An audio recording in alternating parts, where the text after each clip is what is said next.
Did you ever talk to Jason about the missing bass? Did you ever get his thoughts on it? No, unfortunately not, no. I'd love to. I was supposed to meet him a couple of years ago, and then, timing and all this stuff, and it went haywire, because it would have been great to have heard what, for me and him to sit down and talk about it. But I think it's a mix between them trying to get a reaction from Jason and them not, them meaning Lars and James, not having processed Cliff's dead yet, and actually still mourning. And not come to terms with the fact that he wasn't in the band anymore because he was dead.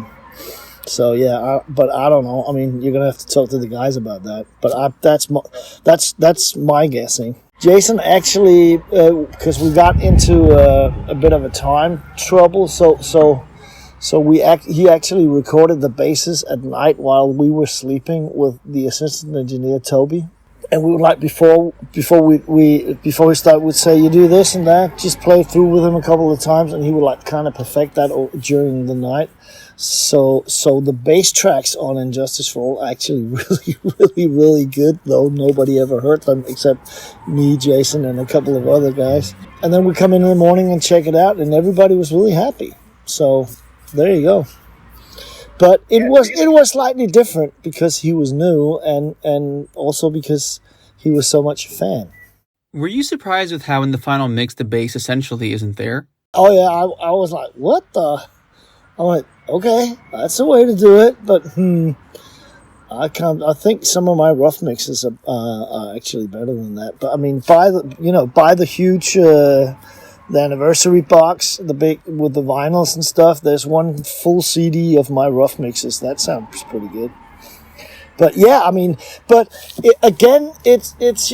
a statement in time. People always ask, why don't they ask you to remix it? No, because it's out, it's done, and then that's the way it is. You can't go back and change it because it would be something totally different. It was like when McCartney remixed Let It Be. It sounded really boring because he took all the quirkiness that Phil Spector had done. Those kind of things. So I mean, just leave it. It is the way it's supposed to be. So yeah, I'm a fan of that album anyway. Even though I can't hear the bass. Also, that album is probably one of the albums in the history of music that inspired most bands to start. I mean, there's a lot of metal bands out there that if you ask them, why did you start the band? They say, well, we heard Injustice for All and we want to be like those guys. So, maybe we should turn the bass down on all music from now.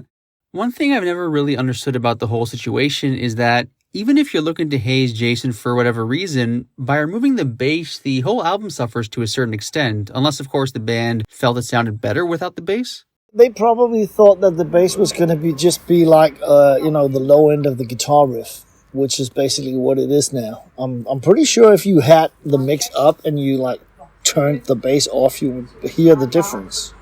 So it's definitely there, although it's not as pronounced as it is in a lot of other albums. But yeah, it is strange, yeah. But I mean, maybe they sat down and heard it and went, that's fucking great. I can hit my drums are loud, the guitars are loud, the vocal are loud. Fine. Next.